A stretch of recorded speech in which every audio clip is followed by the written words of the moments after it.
And never perform before strength training unless there's a specific reason. And that specific reason is this. If you want to relax hypertonic or very tight muscles, then it actually is quite useful. Then you can really use a static stretch. Okay? I'll give you a couple examples. Grab that body bar, Jerome, please. Stand to the side of them. Show them bent over row. Yeah. Pronated. Yeah. Okay. Now, this is the way a bent over row should look. Okay? But very often you'll see flexion in the wrist. Shoulder flexion in the wrist. See that? That's quite common. You should be looking out for this. Okay? Now, if you notice flexion in the wrist in either both or one, what should you stretch beforehand? Sorry? Sorry, no. Can't agree. Forearm extensors? Forearm extensors? You should stretch your forearm extensors. You should stretch your forearm flexors, right? Okay, so we stretch our forearm flexors. She goes about it again, and it happens again. So now you've ruled that out. This is really common. Where do we carry most of our tension? Traps. Traps, upper traps, in the neck. Why? Because we're constantly on the phone, right? We're constantly on our computers, you know. Truan's constantly shrugging when people ask her questions, right? So we carry a lot of tension in the neck, right? And I've noticed this because I came across it just by fluke. I started stretching out the neck statically with clients, especially if they have it only on one side. I've noticed that they're flexing a lot on one side. Well, that side, it's always concomitant, a shrugging action with the shoulder, right? If you relax these fibers, the shoulder drops, now you get scapular depression, and now they're in the proper plane. But what they're doing, when they shrug, right, they want to keep it to the lower sternum, so they're flexing to stay within that plane. You understand? So if we now statically stretch their upper traps and then get them to perform that exercise right after, then it should relax these guys enough to keep us in the proper plane. And if they do have a problem with hypertonic upper traps, then what you can do is you can actually stretch them out, the really short, tight fibers, stretch them out first, and then do things like lat pull-down depressions, lat pull-down retractions, okay, with the arms. You guys know this with the arms at 45 degrees, and that'll, what does that activate? 45 degrees when you depress. Right, what does Kendall show? Right, the lower trap fibers, right? Which are usually very weak. Okay? So, like, I'll give you an example.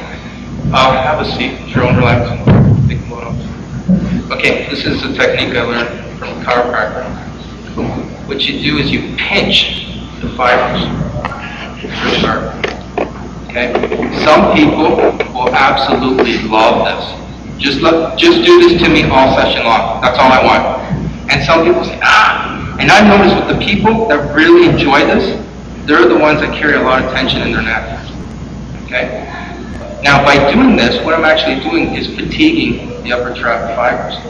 Once I fatigue them sufficiently, I just gradually let it go.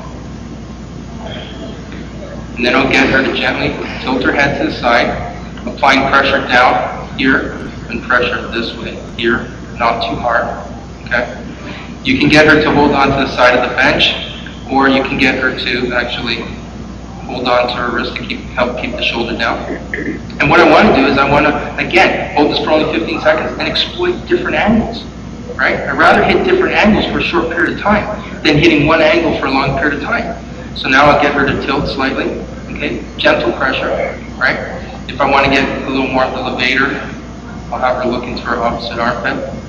And then once I've gone through a series of static stretches in this manner, then I'll get her right away to her bent over row. So you use stretching as a tool, right? And you can use it for the antagonistic muscle to relax the antagonistic muscle before doing your agonist, right? And I'll show you, there is a bit of a rule to that. Okay, and that, again, is a very effective way to do it. All right. Go through just about every research post-85, I would say, and it shows that static stretching increases strength, speed, and and power by as much as 30%. Okay, Fowles, for instance, showed that immediately post-stretch, there was a 28% decrease in strength. But here's the interesting thing about his study, which was the one I was trying to spit out last year. But he showed that decay lasted for up to an hour, or 60 minutes. There was still a 9% decrease after 60 minutes. Can you believe that? So you finish your workout and your strength is still down. Okay, what are the proposed theories of force decrement? Well, 60% is neural, 40% is muscular or contractile.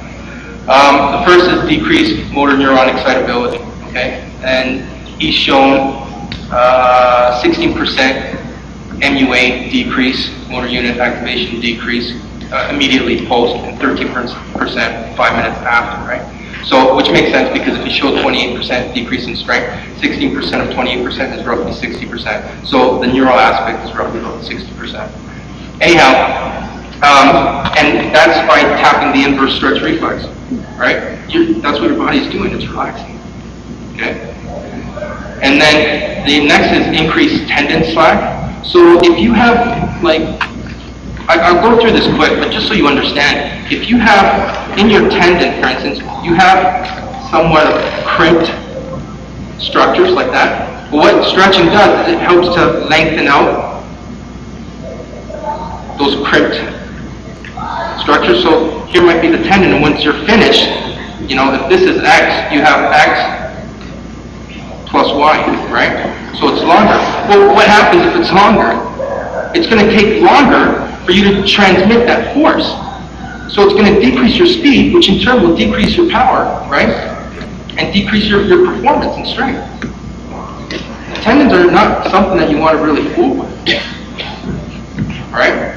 The next one is decrease in stiffness. Stiffness is also very important, right? Stiffness, let's use this. Stiffness, if you look at it, you gotta admit, this is the best penmanship you've ever seen. Stiffness equals delta R, or force, over delta length. So the change in resistance or force over the change in length. Well, if you increase the length, what's that going to do to stiffness? Right? And stiffness is proportional to force. So if stiffness goes down, force goes down. That's a no-no.